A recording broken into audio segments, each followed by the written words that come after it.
depan tuh ada wush-wush. Halo, selamat malam semuanya. Malam hari ini aku akan nge-live bareng dengan I'm Connect, tapi sebelumnya saya akan kasih market update dulu buat teman-teman yang udah penasaran dengan IHSG gimana malam IHSG gimana hari ini, besok, terus market gimana. Hari ini market lumayan bersahabat ya. Jadi hari ini tadi ada beberapa saham juga yang kita beli. Meskipun kita benar-benar kasih warning banget buat member, buat user bahwa market masih volatile ya. Ini ada beberapa saham yang tadi kita udah beli juga, baik untuk super trader maupun untuk swing trader. Nah, aku mau update untuk IDX 30. Ini ada beberapa saham baru ya, beberapa saham yang masuk IDX 30.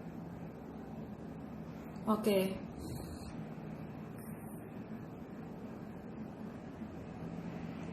Nah, aku akan update aja langsung karena cuma 30 ya, aku bacain aja dari A sampai Z. Ini yang pertama adalah S Hardware, BCA, BNI, BRI, BMRI itu pasti masuk, terus kemudian Bank Jatim dan Bank Jawa Barat, BJBR.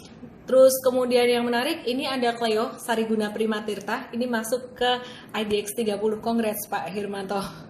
Oke, terus kemudian ada juga Cepin, Demas, ya, akhir-akhir ini Demas juga aktif banget. Terus kemudian pastinya GGRM, HMSP masuk. Kemudian kalau yang blue chip sih ICBP, Kalbe Pharma, kemudian ada Unilever itu masuk ya, Telkom juga masuk, udah pasti masuk itu. Nah, untuk yang second liner ada beberapa. Tadi saya sebutkan, ada lagi Hoki, Buyung Putra Swasembada itu juga sering saya sebut. Untuk investasi jangka panjang boleh, tapi jangan lebih dari 20% portofolio investasi jangka panjang Anda. Kemudian ada INTP, Industmen Tunggal Prakarsa, dan ada MNCN, kita kemarin habis beli buy on weakness MNCN, terus kemudian tapi MNCN kemarin kita buat trading aja teman-teman. Mayora Indah itu juga boleh buat investasi, tapi nggak lebih dari 20% portfolio untuk investasi. Kemudian ada Pewon, Rals masuk ya, SCMA juga masuk, SMSM masuk juga. Kalau dari sektor pertambangan coal, ini ada PTBA yang masuk. Nah, ini yang menarik, ini ada satu saham Link, ini second liner juga sih, Linknet, LINK, ini masuk juga gitu. Nah, pertanyaannya apakah semua saham yang masuk di dalam indeks LQ45 atau indeks IDX 30 ini layak untuk diinvestasi jangka panjang atau untuk ditradingkan? Sebenarnya kalau saya mesti lebih selektif lagi ya. Kalau saya benar-benar konservatif pada 12 saham kemarin kalau untuk investasi jangka panjang. Sedangkan untuk second linernya dari beberapa yang ada di IDX 30 ini yang bisa diinvestasi jangka panjang, contohnya adalah Cleo, terus kemudian Hoki, Mayora, ada apa lagi ya di sini, Sido. Ya, itu beberapa yang bisa dipilih untuk long term investing, tapi jangan lebih dari 20% portfolio Anda untuk second liner itu tadi. Jadi pilih salah satu, atau kalau mau pilih dua berarti 10%, sisanya harus blue chips itu tadi. Apa ini? Ada yang tidak. Oke. Sabtu nanti akan ada SODV lagi. Kita akan bahas tentang laporan keuangan kuartal 2, beberapa perusahaan yang udah rilis laporan keuangan kuartal 2. Jadi edukasi terus. Teman-teman bisa masuk ke elendesmedia.com/SODV dengan kode promo IMC. Oke. Kalau untuk saham-saham sendiri yang kita tradingin tadi, saham apa aja? Seingat aku aja ya.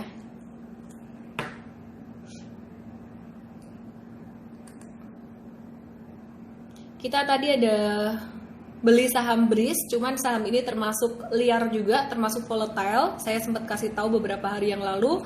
Terus ICBP juga tadi kita ada tradingin juga ya. Dan teman-teman nggak bisa ngikutin kalau saya ngomong tadi saya beli apa, kita beli apa, itu nggak bisa besok dipakai buat besok gitu karena market lagi volatile banget, jadi mesti real time ya. Jadi tadi kita di Mtrade pagi juga kita ada live trading bareng alumni dari workshop Super Trader juga gitu. Terus MNCN sih masih lambat, belum kemana-mana. Kemarin buy on weakness, hari ini lumayan naik, tapi belum terlalu tinggi juga ya. Kita kalau MNCN kita nggak ngejar profit yang tinggi-tinggi amat, karena kita tahu ekspektasinya buat swing trading dan tren dia masih sideways banget gitu. Terus apalagi ya? Aku mikir dulu, ingat-ingat dulu yang tadi. Oh iya, Sariguna Primatirta ini juga menarik banget ya teman-teman ya. Saham Cleo ya, kode saham Cleo ini selain tadi masuk IDX 30 fundamentalnya menarik, secara teknikal dia juga udah mulai menarik dari tanggal 29 Juli dan kita dikasih diskon 3 hari terakhir ini ya. Jadi Cleo ini dikasih diskon 3 hari terakhir. Tadi kita ada ambil juga ya, sempat naik lumayan tinggi. Anyway, disclaimer, semuanya disclaimer ya. Jadi kita nggak bisa ngebaca market itu 100% benar. Kalau kita bisa untung lebih sering daripada kerugian, itu udah bagus gitu ya, dan dibantu dengan money management juga gitu. Jadi kalau bisa bener terus nebak market itu namanya apa ya? Gak ada orang yang bener terus nebak market gitu. Jadi teman-teman juga harus siapkan proteksi, sedia payung sebelum hujan. IHSG kayak gimana, masih akan volatile, naik turun, masih akan sangat volatile sekali di bulan Agustus ini. Kalau hari ini dikasih naik, tadi dikasih napas, bahkan ada beberapa saham yang bisa ditradingin, ya bersyukur aja. Tapi jangan expect too much gitu. We hope for the best and prepare for the worst. Jadi tetap rasional ya, tetap rasional. Semua pasti maunya naik terus, tapi nggak mungkin kan saham naik terus, jadi rasional aja. Oke. Aku akan power buat invest enggak? Go live with di manakah I'm connect?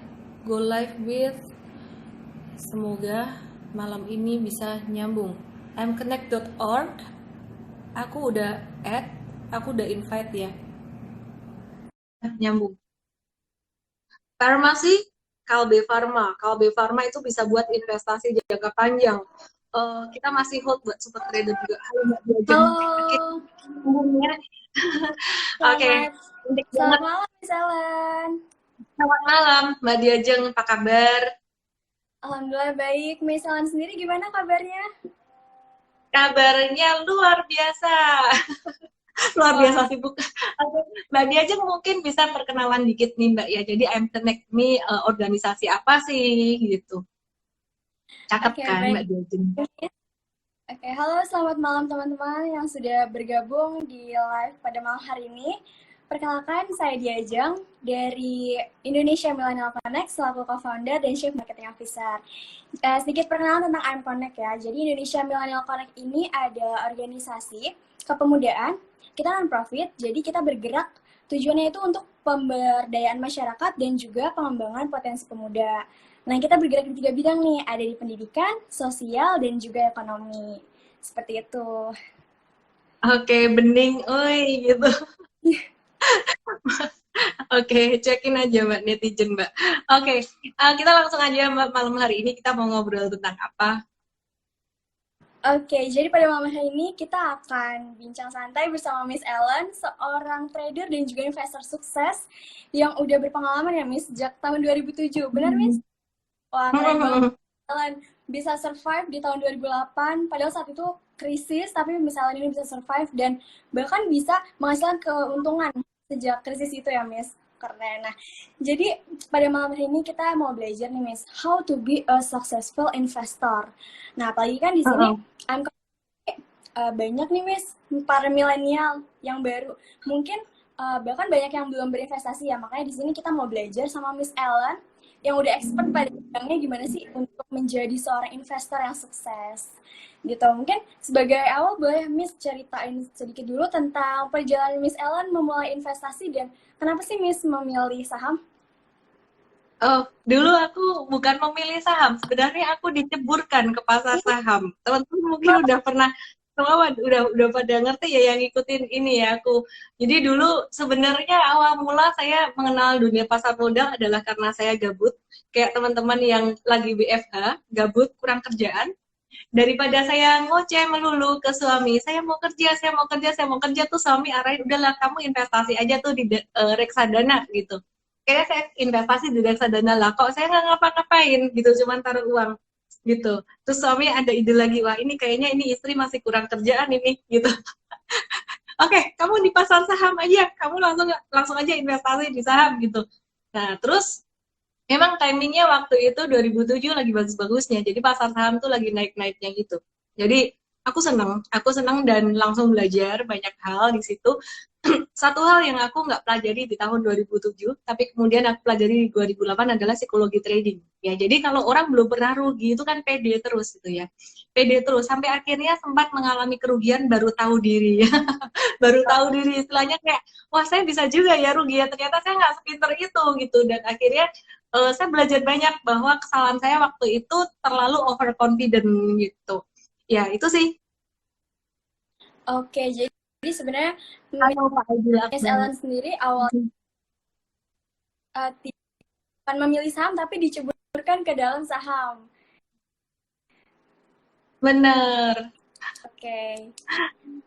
Oke, nah Karena aku waktu itu juga nggak ngerti mau ngapain gitu. Tapi kalau ternyata boleh aku tahu bersyukur untuk banget kayak ini jalan hidup aku gitu. Jadi ya it's good lah, very good gitu. Bisa dilakukan di mana aja dan um, ya menarik ya. Aku seneng aja gitu. Challenging kalau buat aku ya. oke. Challenging banget waktu itu.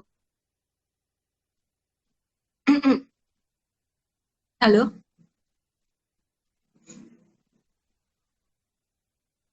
Hmm. Menurut Miss Ellen, Mulai gangguan lagi ini. penting nggak sih dan kenapa kita penting Ya? kalau misalnya sendiri pasti berpikiran Yes? bahwa Putus-putus. Ya, agak kurang jelas suaranya ya. Sambil nunggu Mbak Diajeng ini. Halo? Signalnya udah mulai oke? uh, sudah Gimana? oke, sudah oke Hmm? Miss. Nah, Miss Ellen, kenapa sih investasi itu penting? Apalagi kan kita sebagai pemuda ya, pasti mau dong nanti kedepannya mempunyai Hmm. finansial yang mandiri atau freedom finansial. Nah, itu penting.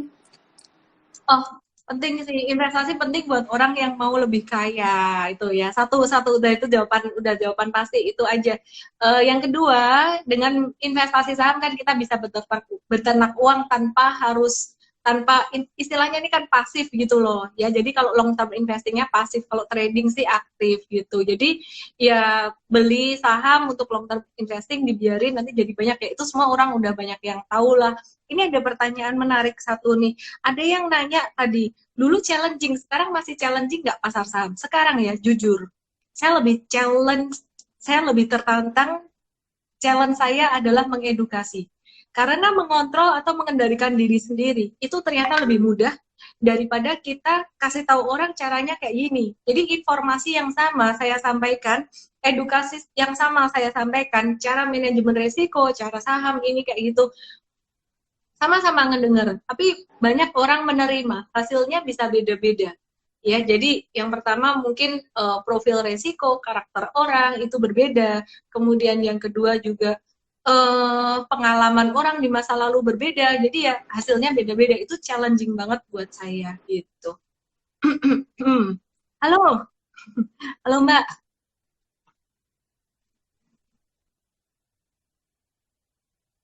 Halo. Oke, sambil nunggu Mbak Diajeng ya. Gimana nih? Suaranya masih nggak jelas Ya, itu Mbak. sudah Nggak terdengar, Miss. kedengeran. Silakan Mbak. Woi, Ini sudah jelas. halo. Oke, nah untuk menjadi seorang investor itu Aku kan tak bisa dengan dengar. Aku tak bisa dengar, maaf. Iya, kadang-kadang naik turun suaranya, kadang dengar, kadang enggak gitu. Sambil ditulis di komen kali ya Mbak, jadi di backup di situ. Oke, silakan Mbak, ini pas bisa nih. Pas Mbak nengok belakang pas bisa ini. Nah, ini pas nggak bisa. Ini kayaknya internetnya ngeprank Mbak Diajeng ini. Oke. Aku sambil Mbak ngomong aja ya. Nanti kalau atau sambil diketik gitu pertanyaannya karena nggak dengar ininya. Oke ya. Nah, sambil aku nunggu Mbak Diajeng mungkin restart atau gimana, aku mau update nih teman-teman. Ya, sambil dicoba terus aja Mbak, di restart nggak apa-apa, di restart routernya. Ya, eh, saham apa aja sih yang sekarang masih boleh dibeli untuk investasi jangka panjang? Ya, Mbak mungkin sambil di restart dulu aja Mbak, mungkin router wifi-nya atau gimana? Ya, jadi kalau untuk saham apa aja sih yang sekarang masih murah buat investasi jangka panjang, aku sebenarnya udah ulang beberapa kali. Secara valuasi dan secara harga. Ya, ada secara valuasi dan secara harga. Kalau yang murah dua-duanya secara valuasi dan secara harga gimana? Maksudnya secara harga itu secara teknikalnya. Jadi kalau secara teknikalnya yang belum banyak naik tuh apa? Ada tiga. Satu, Telkom, PT Telekomunikasi Indonesia. Itu satu Telkom, PT Telekomunikasi Indonesia, sekarang masih murah, baik harga, secara teknikal, belum banyak naik. Dan kemudian yang kedua adalah secara valuasinya dia juga masih terdiskon. Kemudian yang kedua, ini saya udah ulang beberapa kali, kemarin saya bikin TikTok juga, saya udah ulang beberapa kali ya, BBNI ini secara harga udah lumayan naik sebenarnya. Kalau secara valuasi, dia masih murah. Oke. Mbak Diajeng nanti kalau misalkan udah request lagi, tolong mention saya di komen ya. Oke, terus kemudian yang ketiga adalah HMSP. Nah, yang ketiga ini super diskon banget dan fundamentalnya bagus banget. Nah, tiga ini yang masih murah secara valuasi dan juga harganya belum naik banyak. Ini bisa buat long term investing. Pilih satu dong dari tiga itu. Saya pilih HMSP untuk secara fundamental aja. Tapi masalahnya itu bukan syariah. Kalau Anda mau yang syariah, dari tiga itu berarti cuma Telkom. Uh, Pertanyaannya gini, tapi kan trennya turun, Dopie lah minta katanya yang murah. Kalau yang murah buat long term investing ya sekarang lagi turun trennya gitu. Nggak bisa minta lagi yang murah tapi trennya naik. Kok mau semuanya? Kan ini tujuannya buat investasi jangka panjang, mau yang valuasinya murah gitu. Nah ini benar-benar tiga ini, sisa tiga ini aja. Kalau blue chip yang masih murah, kapitalisasi besar masih oke ya, masih murah ya. Nah kalau yang lainnya gimana? Bank Mandiri itu dia valuation murah, tapi secara harga dia udah naik lumayan. Bank BRI juga sama. Terus apalagi BBCA. BBCA itu secara valuasi udah nggak murah lagi gitu. Sultan banget dia. Terus kemudian yang posisi nanggung lagi, valuasi masih lumayan terdiskon, itu ada ICBP dan juga Indofood, tapi harganya juga udah lumayan naik. Istilahnya harus nunggulah kapan nanti boleh ini, pas discounted banget itu kapan, ntar aku kasih tahu. Nah itu kalau teman-teman yang pakai strategi lamsam, kan ada dua strategi investasi. Long term investing tuh 5 tahun, ya bener, 5 tahun lebih. Jadi kalau investasi secara timing itu ada dua strategi. Yang pertama adalah nabung saham, beli secara konsisten terus-menerus, tiap bulan terus-menerus. Kemudian yang kedua adalah strategi lamsam. Strategi lamsam ini artinya sekali beli banyak gitu ya, sekali beli banyak. Nah, teman-teman yang mau pakai strategi lamsam ini harus benar-benar melihat tidak hanya valuasi, tapi juga harga secara teknikal tuh yang belum naik. Jadi tiga saham tadi, kalau mau lamsam tiga saham tadi. Tapi kalau Anda mau long term investingnya pakai cara nabung saham tuh beli bertahap kayak gitu. 12 saham yang saya sebut kemarin itu boleh semuanya, tiap bulan dibeli sampai bulan Desember nanti itu boleh ya. Jadi pakai kemarin kan saya ajarin uangnya dibagi berapa saham, dibagi lagi 5 saham, uangnya dibagi beberapa saham kemudian dibagi lagi jadi 5 bulan sampai Desember. Nah itu boleh dengan cara nabung saham. Paham nggak sih?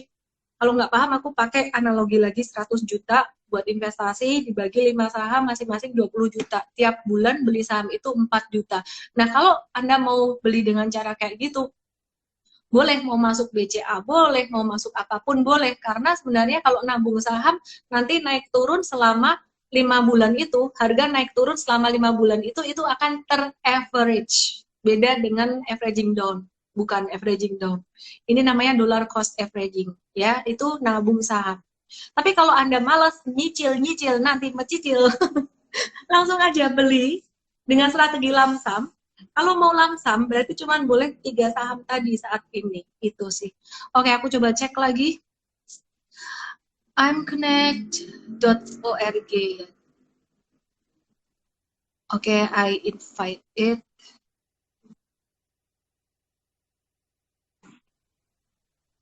HMSP, TLKM, sama BBNI yang masih murah harga dan valuasi. Aku ngelihat dari PER-nya ya. Oke, Mbak, silahkan Ya, kalau mau dilanjutin lagi. lanjut, Miss. Hmm. Nah, tadi kan Miss bilang bahwa seorang investor itu pasti akan mengalami kerugian, pasti ada ruginya gitu kan. Nah, itu kita harus mempunyai psikologi yang baik nih. Nah, gimana sih untuk mindset, skill set, dan juga psikologi yang baik menjadi seorang investor? Supaya nggak kaget kalau mengalami kerugian atau... Good question. Makanya aku sampai ulang 2-3 kali ya, karena aku baca list pertanyaannya tuh bagus-bagus gitu. Jadi gimana caranya ngatasin emosi kita atau psikologi trading kita?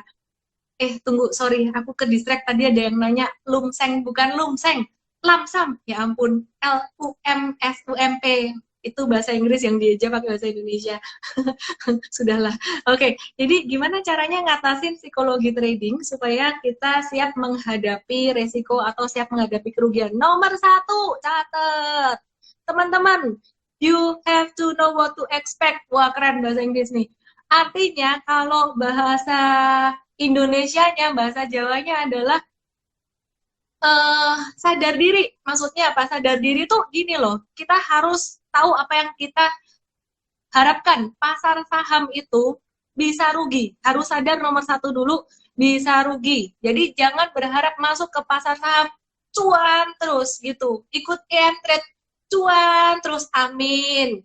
Bisa rugi nggak? Bisa rugi. Saya nggak pernah janjiin nggak pernah rugi. Maka dari itu ada ilmu yang namanya manajemen resiko. Nomor 1, kita harus set ekspektasi dulu. Jangan masuk ke saham yang dipikirin cuma gimana caranya biar untung besar, gimana caranya cepat kaya, gimana caranya supaya bisa trading for living. Aku mau resign dari kerjaanku, capek banget diiniin bos.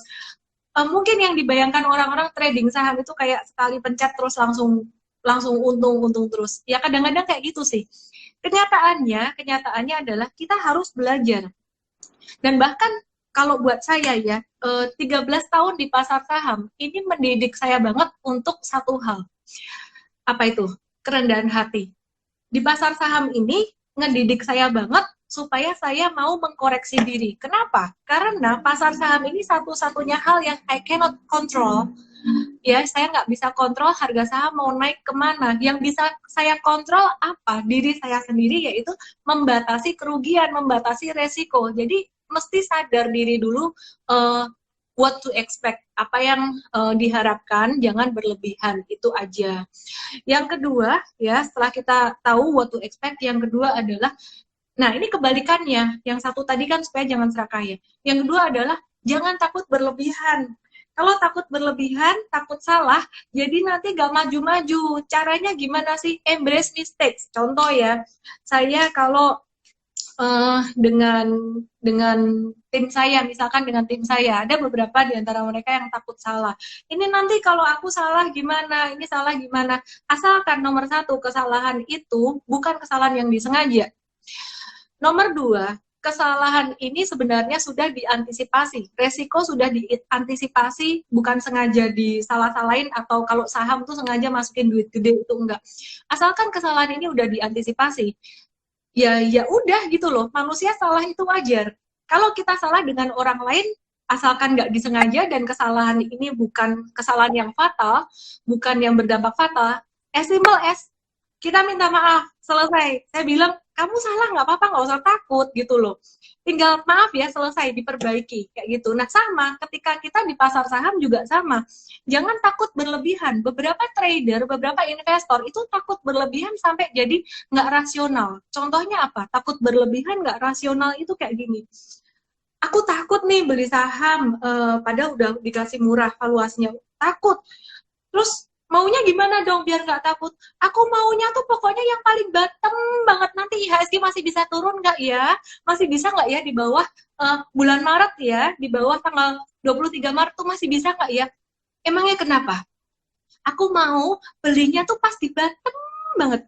Siapa sih yang tahu? Nggak ada satu orang pun yang tahu gitu bottom market. Ya, jadi jangan takut melakukan kesalahan selama udah diantisipasi. Contohnya kayak tadi saya bilang, saya sebut 3 saham itu juga nggak asal ngomong, ada antisipasi. 1, bisnis modelnya saya lihat, 2, manajemen, 3, profitabilitas, 4, valuasi, nomor 5, teknikal secara monthly chart ya. Jadi monthly chart itu tiga-tiganya masih di area support semua. Support monthly itu support yang sangat kuat sekali. Jadi kalau teman-teman simpan saham ini 5 tahun ke depan, ya kalau mungkin saya boleh pinjam istilahnya ya Mbak ya yang sangat bagus sekali. Kalau Mbak Diajeng, teman-teman yang Muslim suka bilang tuh insya Allah naik gitu loh. Ya, jadi ya teman-teman jangan terlalu takut. Tips kedua adalah jangan takut salah. Selama kita udah mengantisipasi dengan baik, kita mungkin nggak dapat angka tuh sempurna di bottom banget, tapi yang penting judulnya adalah cuan gitu. Jadi itu tadi supaya nggak serakah, you have to know what to expect. Pasar saham ini bukan mesin duit yang bisa cetakin kamu duit setiap hari terus-menerus tanpa ada kerugian. Jadi saya educating people, educating retail ini selama beberapa tahun, ini juga naik dan turun membuat saya belajar banyak hal. Nah, kalau tadi di pasar saham ngajarin saya tentang kerendahan hati, mengevaluasi diri. Yang kedua, kalau saya educating people, ini ngajarin saya dan tim itu belajar sabar. Artinya apa? Belajar ngemong orang, ya kan? Orang kan nggak semuanya langsung ngerti. Kadang-kadang nggak ngerti, dikasih tahu, kalau masih bisa dikasih tahu, nggak apa-apa, dia mau belajar itu bagus. Kadang-kadang kalau dikasih tahu, udah dikasih tahu, nggak ngerti caranya, terus marah-marah. Waduh, itu yang pusing. Nah, tapi di situ kita belajar satu hal yang namanya melayani harus sabar. Nah, itu dia. Jadi, intinya sih itu aja sih. Sebenarnya kita fokus pada belajarnya. Ya, jadi dalam bisnis, dalam saham, fokus belajarnya, jangan terlalu buru-buru ya. Kalau kita fokus belajar, kita menata plan dengan baik, saya percaya juga hasilnya pasti baik gitu. Halo, halo. Wah, kalau netizen mah saya senang, lucu-lucu ini. Bitcoin sih aku nggak trading. Halo Mbak Diajeng, silakan Mbak.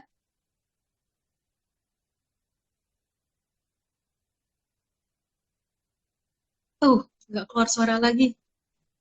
Nggak keluar suara lagi Mbak.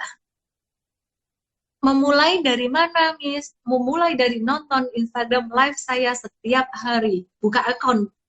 Buka akun, Kakak. Mulai dari mana? Mulai dari buka akun saham. Gitu. Oke, Mbak, signalnya timbul tenggelam lagi.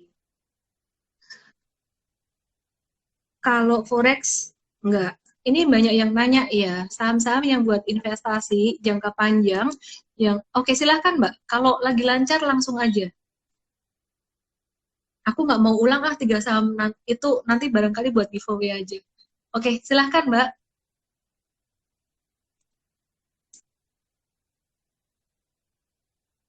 Teman-teman, sambil nunggu Mbak Diajeng, ini lancar lagi signalnya. Halo Mbak Diajeng?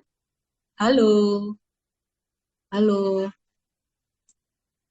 Oke, nggak kedengeran suaranya Mbak, mohon maaf Mbak. Friend, nggak mau aku investasi jangka panjang. Di buku Miss ada diskon nggak? Minta diskon sama market, jangan sama saya. Ini lagi banyak diskon di market. Suara nggak kedengeran Mbak Diajeng, mohon maaf. Ini banyak yang nanya, saya sambil isi ya, sambil dicoba aja ngomong, nanti kalau saya kedengeran langsung saya nyambung. Untuk saham-saham yang diinvestasi jangka panjang, level belinya berapa? Selain 3 saham itu tadi, banyak yang nanyain. BCA, level belinya untuk adalah jeng di bawah 26850. Di bawah 26850 ya. Pertanyaannya adalah pasti banyak yang nanya kayak gini. Kapan itu? Kapan? Itu kapan tercapai? 26850. Turunnya kapan? Hanya Tuhan dan siapa ya? Hanya Tuhan dan rumput yang bergoyang yang tahu gitu. Oke. Kemudian BMRI boleh diinvest kapan? Mbak Diajeng kalau udah online lagi tolong tulis di komen ya. Bank Mandiri, sebenarnya sekarang secara valuasi masih murah. Tapi kalau secara harga di bawah 5.000 lah teman-teman, ya secara harga di bawah 5.000 support untuk monthly-nya ya. Oke. Terus kemudian dicatat loh, nanti bisa keluar loh di giveaway. Oke, Pak Andi Kurniawan tuh bantu ya, catat ya. Nah, kemudian tadi kalau BBNI kan masih boleh masuk, jadi aku nggak ini.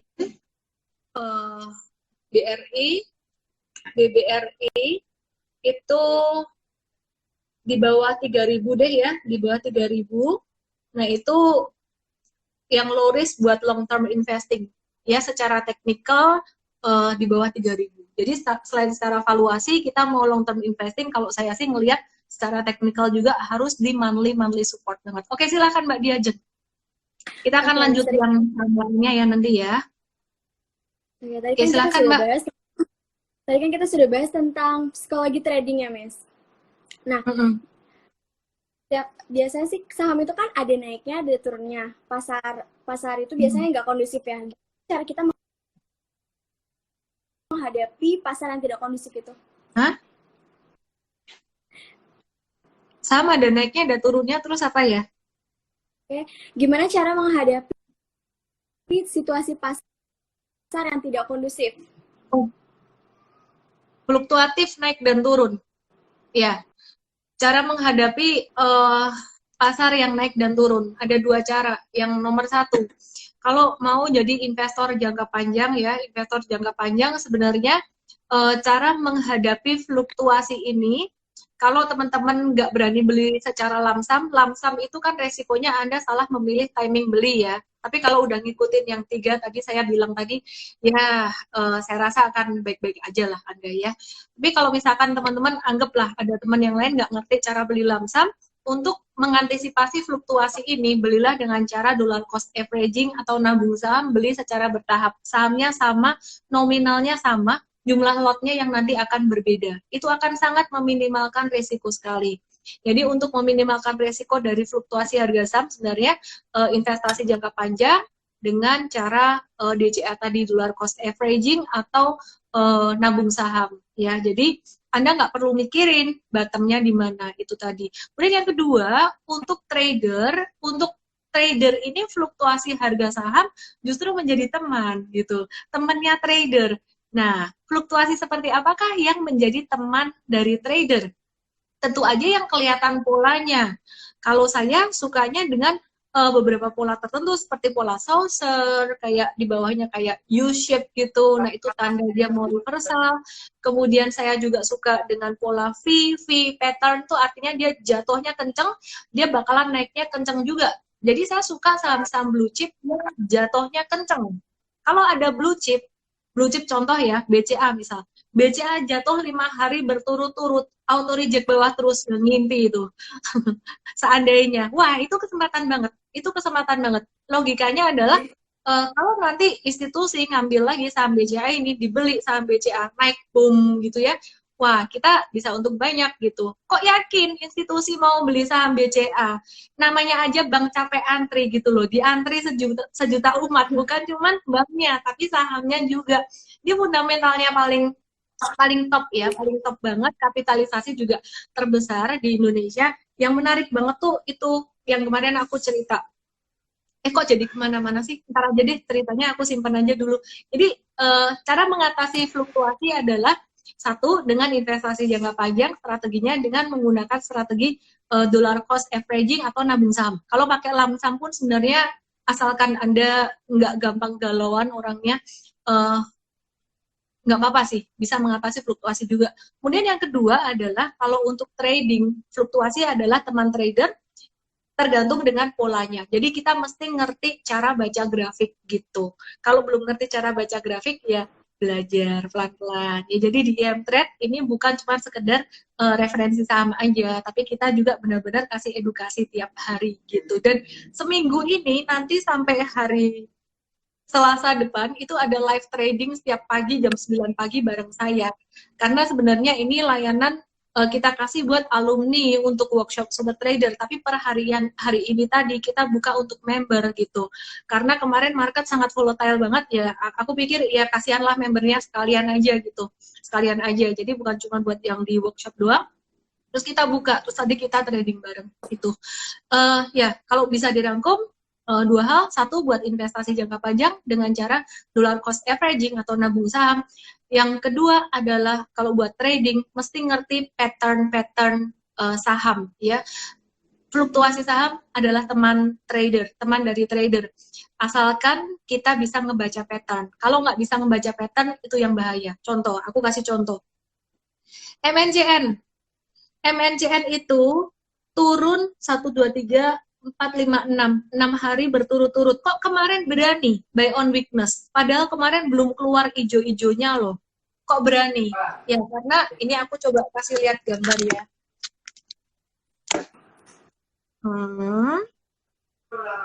Kemudian ini gimana cara balik kameraku ya? Kok nggak bisa? Ini dia. Ini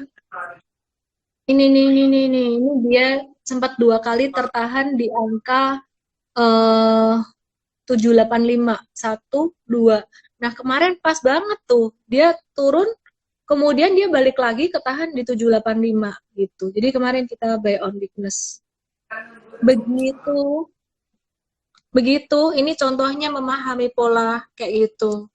Oke, lanjut Mbak. Oke, lanjut ya Miss. Nah, terkait antara saham, obligasi, deposito, dan juga reksadana. Apa sih perbedaan dari 4 poin tersebut, dan untuk pemula sebaiknya yang mana tuh, Miss? Oke. Saham, obligasi, deposito, reksadana.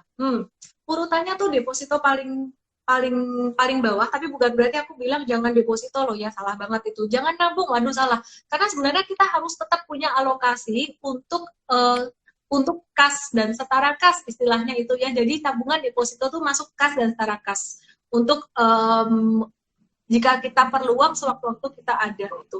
Nah, kemudian di atasnya ada obligasi, di atasnya ada reksadana, pendapatan uang, reksadana pendapatan tetap dan pasar uang. Di atasnya ada reksadana campuran, di atasnya lagi ada reksadana saham. Baru di atasnya lagi ada saham. Ya, kalau ditanya lagi di atasnya lagi ada apa yang lebih high return and high risk forex. Tapi saya nggak mau ke situ. Kayaknya ya, jadi nggak terlalu takes my time banget gitu. Tapi bukan berarti aku bilang forex jelek, nggak. Orang sukanya masing-masing. Jadi kalau buat teman-teman lebih cocok buat siapa sih sebenarnya? Kalau buat tujuan yang jangka panjang banget. Pasar saham oke, dan tergantung usia juga. Semakin kamu muda, itu sebenarnya boleh di yang semakin agresif itu. Karena kalau misalkan sampai terjadi apa-apa dengan uangmu di sini, secara logika salah nalar adalah Anda masih punya waktu to fix that gitu. Meskipun saya nggak saranin semua uangmu dimasukin ke situ juga gitu. Nah, tapi kalau udah yang usia emas ke atas gitu, yang udah usia emas 50 ke atas, apalagi 60 ke atas, nah itu harus dikombin dengan investasi lain yang lebih low risk, kayak misalkan obligasi dan juga reksadana campuran kayak gitu. Nah, selain usia, yang mempengaruhi adalah karakter orang juga ya. Jadi aku sempat beberapa kali cerita ini, kakak aku itu meskipun dia kakakku, tapi aku nggak bisa ajarin dia saham dan dia juga nggak tertarik gitu. Kenapa? Karena dia dak-dik-duk-der nggak siap gitu. Jadi nggak semua orang bisa di pasar saham. Ya bedanya saya dengan yang lain tuh mungkin ada orang bilang semua orang tuh boleh masuk pasar saham, bisa di pasar saham. Tapi kalau menurut saya, nggak semua orang tuh bisa di saham. Orang yang secara emosional, dia nggak siap, emotional imbalance, dia belum tentu siap di pasar saham. Turun lagi ke reksadana, dia nggak siap juga dengan fluktuasi reksadana. stres juga dengan naik turunnya, dilihatin terus gitu. Baru kemudian yang terakhir adalah masuk ke obligasi, ternyata cocok, nggak terlalu naik turun, dapat imbal hasilnya juga sedikit di atas deposito. Tapi kalau obligasi aku lebih saranin lebih ke obligasi pemerintah ya, obligasi milik negara gitu. Itu sih. Oke, nah tadi kan Miss juga sempat bilang ya bahwa saat berinvestasi itu pastinya ada kesalahan-kesalahan yang diperbuat. Nah, biasanya apa aja tuh Miss? Kesalahan-kesalahan yang investor perbuat dan gimana sih cara mengatasi supaya kita nggak melakukan kesalahan itu? Oke, aku start dari diri aku sendiri dulu aja ya. Ya, jadi kesalahan pertama aku dulu ketika aku di pasar saham adalah terburu-buru sebenarnya. Karena dapat cuan terus tahun 2007 kan sahamnya naik-naik terus tuh. Jadi aku terburu-buru, aku masukin duit, aku masukin duit lagi. Terus suamiku ikut senang juga gitu loh. Dia lihat ternyata kamu bisa ya, pintar juga kamu gitu, pintar juga gitu. Tambahin uang lagi, tambahin sampai 2008. Akhirnya aku baru sadar bahwa pasar saham tuh nggak bisa terburu-buru, mesti santai. Itu kesalahan pertama sih. Terus kesalahan kedua dulu yang saya lakukan adalah saya terlalu banyak ngedengerin sana sini, sana sini semua. Ternyata pasar saham itu kayak orang bela diri. Ada aliran yang berbeda-beda. Ada jurusnya beda-beda. Ada jurusnya kungfu, ada jurusnya pencaksilat atau apa. Dan setiap saya dengerin, si A, si B, si C, si D, kok ngomongnya beda semua, satu saham yang sama. Ada yang ngomong bagus, ada yang nggak bagus, kacamatanya beda-beda. Dia bilang, oh ini labanya cepat melesat. Ada yang bilang, oh ini valuasinya mahal. Ada yang bilang ini secara teknikal trennya nggak bagus, ada yang bilang lagi secara teknikal trennya bagus. Sekarang setelah saya paham, ternyata 4 orang itu nggak ada yang salah. Karena si A, dia bilang, ini perusahaannya bagus, bertumbuh secara laba. Benar. Yang kedua, si orang kedua bilang, perusahaan ini mahal valuasinya. Benar juga, contoh nih, Cleo. Ya, Cleo itu dia labanya naik, ya cenderung menguat terus, tapi dia valuasinya juga cenderung mahal kalau dibandingkan dengan perusahaan-perusahaan yang lain gitu. Terus kemudian ternyata ini merupakan karakter dari perusahaan yang growing. Jadi si A ini adalah growth investor, si B ini adalah value investor. Kemudian si C yang saya tanya, ini analogi ya, bukan analogi, sebenarnya kejadian nyata, cuman aku ceritakan ulang gitu dalam iniku sendiri. Jadi si C ini dia melihat secara jangka panjangnya. Iya, dia melihat secara teknikal si Cleo ini mungkin ya, dia lihat jangka panjangnya. Oh ini jangka panjangnya, dia lihat chart monthly. Kalau chart monthly-nya ini arahnya masih turun, masih nyungsep di bawah. Jadi ini teknikalnya nggak bagus. Tapi si orang yang ini, si orang keempat, si D, dia melihat secara daily-nya. Oh daily-nya ini si Cleo ini dia kemarin naik, beberapa hari kemarin ini naik dengan volume yang tinggi loh, 29 Juli loh gitu. Sempat 2 hari turun 30 Juli dan 3 Agustus, tapi turunnya tuh volumenya kecil. Hari ini tadi sempat naik lagi dengan volume yang lumayan tinggi lagi. Berarti ini bagus. Nah, 4 orang ini nggak ada yang salah. Jadi, kesalahan saya yang kedua, dulu kalau yang pertama terburu-buru, yang kedua adalah dulu aku tuh ngedengerin sana sini. Jadi aku kasih tips buat teman-teman yang bingung ngedengerin si A, si B, si C, si D, bingung. Tipsnya adalah pahami dulu jenis-jenis strategi investasi. Jadi di kelas untuk pemula dan di workshop selalu di awal banget itu aku jelasin tentang jenis-jenis strategi investasi. Investing dan trading, 2. Investing ini ada macam-macam, value, growth, ada GARP investing. GARP itu adalah gabungan keduanya. Terus kemudian trading, buat saya trading ini ada 2. Yang pertama adalah super trading, yang kedua adalah swing trading. Jadi di awal saya akan jelaskan itu dulu, dan di awal mau nggak mau kalau Anda mau terjun di pasar saham secara langsung harus memahami itu. Sehingga Anda akan tahu ketika Anda lihat satu saham, oh ternyata saham ini bagus secara fundamental, tapi secara teknikalnya memang masih tren turun. Contohnya Telkom, contohnya lagi HMSP, ya. Ada saham yang secara fundamentally struggling, tapi secara teknikalnya udah mulai uptrend nih. Contohnya apa nih teman-teman? Coba ditulis di situ. Contohnya apa? Contohnya apa ya Mbak ya? Saham-saham yang trennya sudah mulai naik, tapi secara fundamentally ini masih struggling. Mungkin Mbak Diajeng sempat keinget saham apa gitu. Oke, kalau jujur kalau untuk aku sendiri sih masih belum terlalu paham banget nih Miss tentang saham, masih pemula banget. Jadi emang belum terlalu paham tentang saham yang fundamentalnya bagus dan lain-lain. Aku kasih contoh ya teman-teman ya. Aku kasih contoh ya teman-teman. Nih, beberapa perusahaan yang kayak gitu, contohnya adalah Krakatau Steel. Mohon maaf. ini BUMN juga gitu. Jadi nanti kalau ada manajemennya yang lihat, ya aku objektif aja gitu ya. Jadi secara fundamentally memang masih agak-agak struggling gitu. Tapi secara teknikal ini cakep. Dia udah membentuk anak tangga yang kedua. Ya, jadi kita mempunyai beberapa kacamata gitu. Nah, mungkin tadi ada yang bilang, Mumet aku ini dengerin beberapa strategi tadi. Ya, jadi mesti belajar gitu. Caranya belajar nanti hari Sabtu ada SODV. Teman-teman masuk aja ellendesmi.com/SODV dengan kode promo IMC. Ditraktir nih sama Mbak Diajeng kasih gratis. Oke. Ya, itu aja sih. Jadi teman-teman mesti pahami dulu ya dan mesti tahu jenis strategi investasi. Yang berikutnya, setelah tahu strategi investasi itu apa aja jenisnya, yang berikutnya teman-teman mesti tahu adalah timing kapan menggunakan strategi investasi yang A, B, dan C. Nah, aku kasih tahu simpelnya gini. Kalau lagi di bottom, market lagi di fase 1, habis jatuh itu namanya fase 1. Itu yang cocok adalah strategi value investing dan juga swing trading. Fase 1 yang gede ya, jadi tren besarnya jatuh, ini setiap 10-12 tahun sekali. Nah, itu adalah value investing, karena banyak perusahaan-perusahaan premium yang valuasinya terdiskon.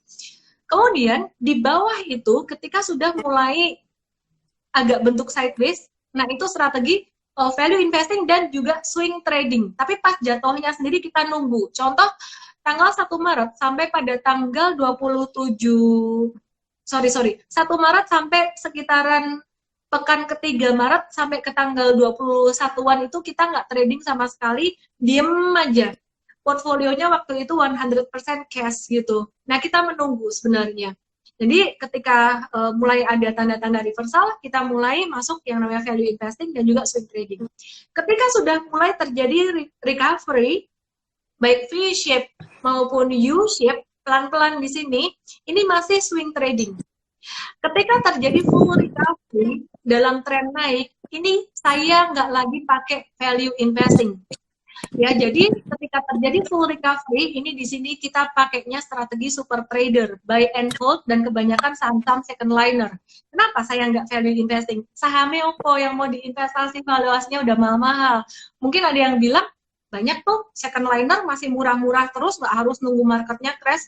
Nah, tiap orang tuh punya karakter beda-beda. Kalau aku buat investasi jangka panjang, itu sangat konservatif banget. Aku nggak mau yang investasi jangka panjang itu perusahaannya terlalu banyak second linernya. Jadi paling banyak tuh 20% lah untuk investasi jangka panjang untuk second liner. Nah, kembali lagi.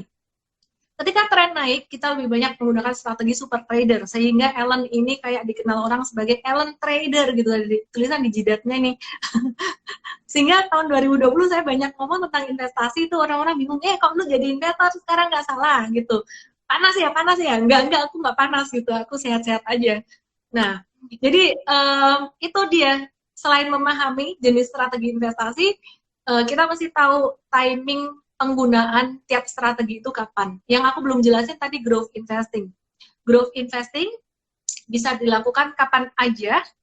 Yang menarik ada strategi growth and value investing. Artinya mencari perusahaan-perusahaan bertumbuh yang valuasinya lagi terdiskon. Aku kasih contoh. Tadi ada contoh saham Cleo Sido muncul. Itu merupakan perusahaan-perusahaan yang bertumbuh, growing.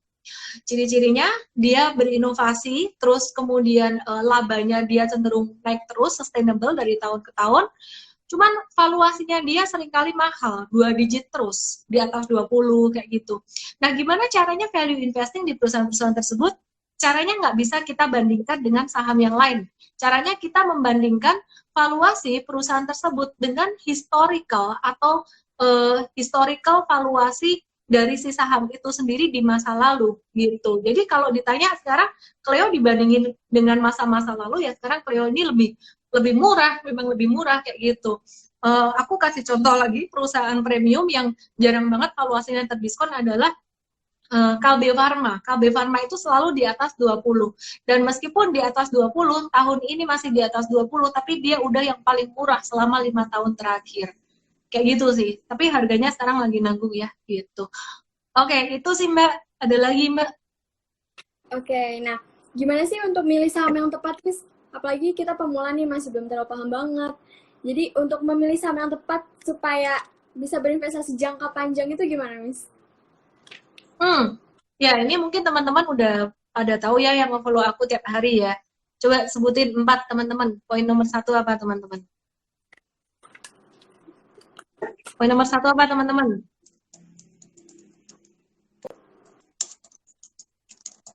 Oke. Udah lupa nggak teman-teman? Poin nomor 1 apa?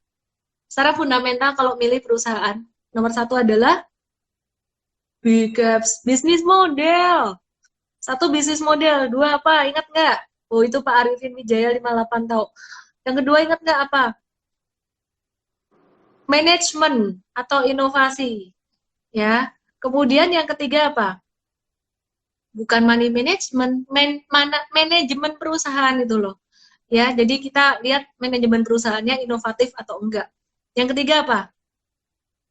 Profitabilitas, kemampuan perusahaan menghasilkan laba. Jadi 2 bicara tentang kualitas, 2 bicara tentang kuantitas. Setelah profitability, yang terakhir apa? Yang terakhir apa? Yo. Yang terakhir adalah, ini aku sambil ngecekin nebakin netizen ini. Oh, ada fundamental ya, Miss. Fundamental, manajemen, profit. Yang terakhir apa? Valuasi. Yang terakhir valuasi. Wih, ini Pak Fernando ngerti. Pak Fernando yang ngerti ya. Oke, jadi nomor 1, bisnis model. 2, manajemen. 3, profitabilitas atau kemampuan perusahaan menghasilkan laba secara sustainable. Dan yang terakhir adalah valuasi. Jadi setelah dipilih 3 ini, baru ditunggu kapan valuasi dia terdiskon. Dan tahun 2020 ini merupakan tahun penantian aku yang udah lama banget. Jadi kemarin waktu saya beli-beli saham, aku kalau boleh jujur ya, aku dapat saham buat long term investing tuh bukan di bottom loh. Karena di bottom waktu itu aku kebanyakan buat trading. Jadi aku beli BRI waktu itu aku jual buat trading gitu. Terus kemudian dapat Astra International di bottom juga aku jual buat trading. Jadi saya jujur nggak nyangka kalau recovery akan terjadi secepat itu, V-shape seperti itu. Sehingga akhirnya aku pikir-pikir, oke lah, aku nggak bisa beli di the best price, at least aku punya. Dan nanti kalau ada koreksi lagi, aku akan nambah lagi gitu. Jadi dengan cara beli nyicil bertahap. Nah, ya itu tadi sih. Jadi yang aku pilih nomor 1 adalah bisnis model dulu. Yang kemudian nomor 2, manajemen. 3, profitabilitas. Itu udah tak filter semuanya. Baru terakhir, aku nunggu timingnya, yaitu valuasi. Itu tadi. Oke. Yang terakhir tambahin kelima, aku ngelihat secara teknikal harga, tapi secara monthly chart-nya kalau buat long term investing. Kalau ngelihat valuasi, kalau untuk perusahaan-perusahaan yang big caps itu saya lebih pakai PER, tapi kalau untuk perusahaan properti itu saya lebih pakai properti konstruksi, saya lebih suka pakai PBV. Dan kalau untuk perusahaan-perusahaan yang berkembang, growing company, itu saya pakai PEG. Kenapa PEG? PEG itu PER dibagi dengan growth-nya dia. Jadi perusahaan-perusahaan yang berkembang, yang berinovasi terus, itu kita harus hitung juga growth-nya dia gitu. Growth-nya dia dan kemungkinan dia berkembang ke depan tuh seberapa banyak gitu. Oke. Oke, Miss, 1 pertanyaan terakhir nih, Miss. Gimana sih money management yang baik supaya kita bisa menjadi investor yang sukses? Money management yang baik, bagaimana cara money management baik supaya bisa jadi investor yang sukses? Oke, yang nonton live aku kemarin, tulis jawabannya di sini. yang nonton live aku kemarin. Kemarin aku habis bahas nih, malah Minion, wah, wis salah fokus ini. Oi, money management gimana? Oi, ditulis di sini. Kok Minion semua sih? Oke. Money management, caranya adalah satu, start dari aset alokasi dulu, pikirin uang yang mau diinvestasikan berapa banyak. Investasi ada dua macam. Yang pertama adalah investasi untuk pertumbuhan aset, untuk beternak uang. Kalau yang kedua adalah investasi yang tujuannya untuk cash, melindungi nilai uang dari inflasi. Jadi untuk yang kedua ini investasinya sifatnya lebih secure, investasinya tidak terlalu yang agresif, ya, untuk yang kedua ini. Sedangkan kalau untuk yang pertama, ini investasinya untuk pertumbuhan. Jadi, uang Anda sebelum masuk ke pasar saham, pasti dipikir dulu. Untuk needs, kebutuhan dasar, bayar utang, untuk bersenang-senang, itu juga harus dialokasikan. Dan untuk hal yang lain, baru kemudian untuk berinvestasi, investasi pun dibagi dua ini, yaitu investasi untuk secure dan untuk growth. Jarang orang yang mikirin ini. Ada orang yang bilang, jangan habisin duitmu untuk kebutuhanmu dulu, tapi sisihkan untuk investasi dulu. Terkesan bijaksana ya, terkesan nice ya.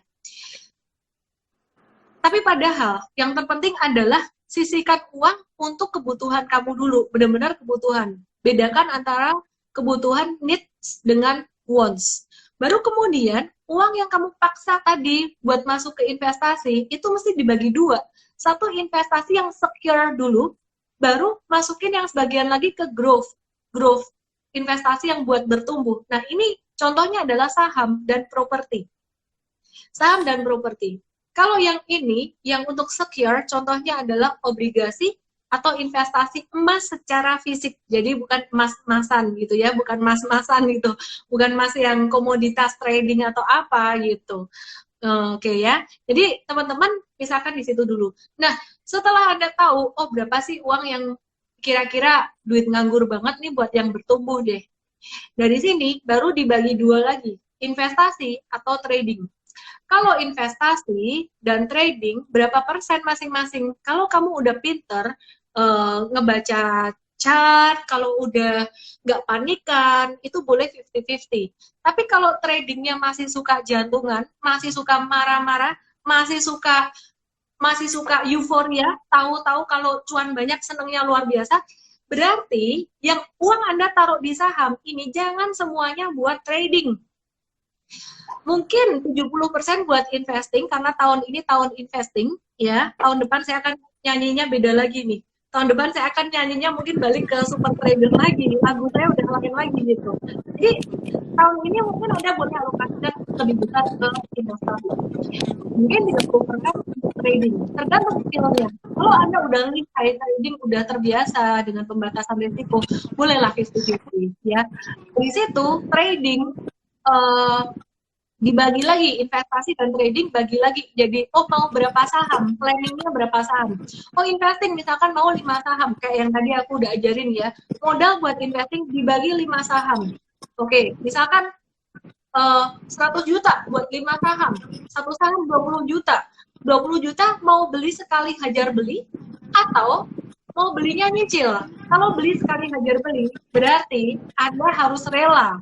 Kalau misalkan marketnya ternyata masih bisa turun lagi, ya kan? Kalau Anda nggak relaan, marketnya masih bisa turun lagi, kok aku nggak dapat yang paling murah, berarti belinya dengan cara nyicil. Berhubung banyak orang yang nggak relaan daripada orang yang rela, maka saya sarankan nyicil aja 5 bulan ini sampai Desember gitu. Oke ya.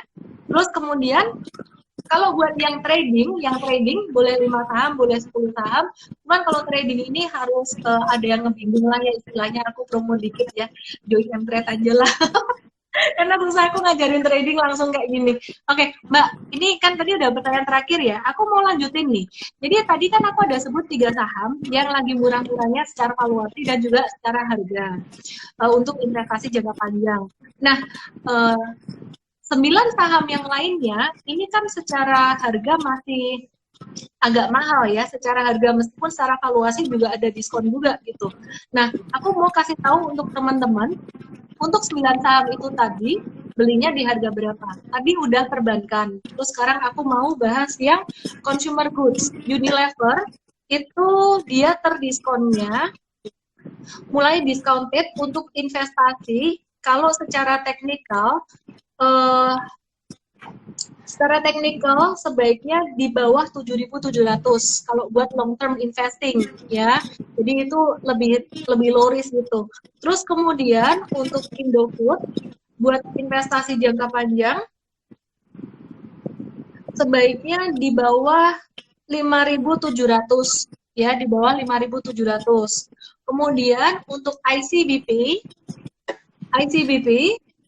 sebaiknya di bawah 8.500 ya, ICBP di bawah 8.500. Oke, terus kemudian apalagi sih GGRM termasuk yang saat ini lumayan murah ya teman-teman ya. GGRM kalau mau buat investasi jangka panjang sekarang bisa juga. Terus kemudian kalau HMSP tadi aku bilang masih bisa masuk buat long term investing, masih cukup murah, tapi lebih murah HMSP daripada GGRM kalau secara teknikalnya. Itu aja yang consumer goods. Kemudian kalau TLKM tadi aku bilang masih boleh masuk kalau mau long term investing. Kemudian Astra International itu kalau mau long term investing better harganya di bawah 5.500. Nah itu sekarang di bawah 5.500 ya, berarti masih bisa sih kalau buat long term investing. Itu aja sih teman-teman. Berat apa juga berat turunnya. Nanti kalau dikasih turun panik juga Bapak Ibu lagi. Oke, itu aja teman-teman. Jadi teman-teman nggak semua saham sekarang lagi di level support monthly ya. Ada beberapa yang masih di support monthly yang tadi saya sebutin. Tadi saya kelupaan sebut ada Astra dan juga ada Gudang Garam. Tapi the best murah banget itu BNI dan HMSP, TLKM, tiga itu. Kalbe Farma tadi ada yang nanyain, sorry kelupaan Kalbe Farma. Kalbe Farma itu kalau mau investing di bawah 1.300 itu. Itu aja sih, catat aja. Itu aja sih dari saya. Oke, kita masuk ke giveaway nih Mbak Diajeng. Sebelum kita masuk ke giveaway, Mbak Diajeng cerita dikit dong tentang kegiatan dari M-Connect ini supaya teman-teman bisa tertarik juga untuk bergabung di M-Connect. Oke, jadi karena M-Connect ini adalah organisasi yang bergerak di pengembangan potensi pemuda, jadi untuk kegiatan kita terakhir ini, kita kemarin mengadakan beberapa sharing online yang sempat sharing juga bersama Miss Ellen ya, Miss, via Zoom. Tuh, kita pernah mengadakan sharing online via Instagram, seperti ini. Terus juga pernah mengadakan open donasi waktu aksi milenial lawan corona. Jadi kita open donasi, galang dana, membantu para masyarakat menengah ke bawah yang terdampak. Terus yang kemarin baru banget diadakan nih di Festival Indonesia Bangkit, itu ada satu sesi juga bersama Miss Ellen. Kita adakan webinar.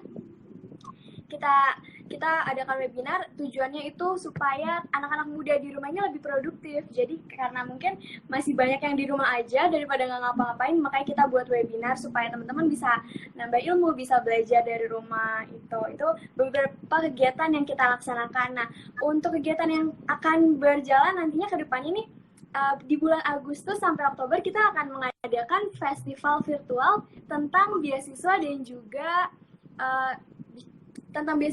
pendidikan. Jadi buat teman-teman yang mungkin mau lanjut nanti pendidikan atau lagi cari beasiswa bisa juga gabung di acara EduTech ini. Gitu, Miss. Oke. Menarik banget teman-teman ya. Oke, ini katanya malam ini minta giveaway-nya gelas Minion aja. Gitu ya teman-teman ya. Oh ya, tadi kayaknya kita salah fokus ke yang diminum sama Miss Ellen saat Miss Ellen minum. Jadi kalau fokus gitu, di rumahku banyak barang lucu. Ini jamku Mickey Mouse, gimana? Mau jam atau mau gelas ini? Wah, keren banget nih lucu. Enggak. Kita giveaway-nya trade aja 15 hari buat teman-teman semuanya ya. Dan mumpung 15 hari ini, 15 hari, 7 hari ke depan sampai hari Selasa ke depan ada live trading bareng saya pagi hari. Kok dipakai nama jadi Ellen Minion sih? Oke. giveaway malam hari ini. Pertanyaannya adalah, jejeng, apa ya? Apa ya Mbak ya? Udah dah, gampang lah. 3 saham apa yang saya tadi pilih masih murah secara valuasi dan juga secara teknikal itu belum naik banyak.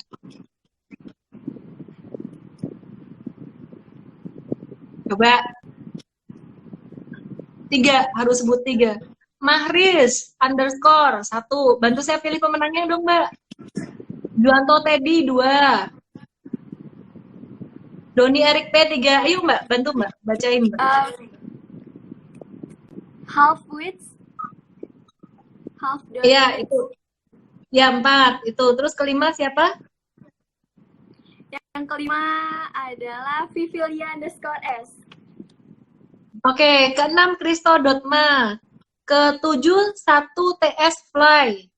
Ke-8 siapa?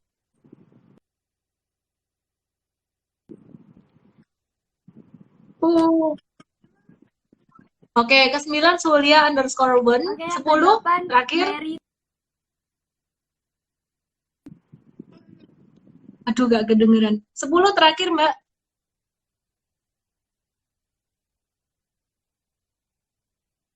Febrini Sandra 10. Oke, udah 10 pemenang. Yang menang langsung aja tulis IMT15, nama, email, dan juga HP kamu. Buat teman-teman IMT15, nama, email, HP ke DM saya. Buat teman-teman yang mau belajar lebih banyak lagi dengan mconnect.org, langsung aja follow Instagram mconnect.org. Dan yang mau dapat hadiah langsung aja ke ellendesmi.com/sodv dengan kode promo IMC, itu gratis. Terima kasih semuanya. Makasih Mbak Diajeng udah nemenin saya malam hari ini. Salam profit.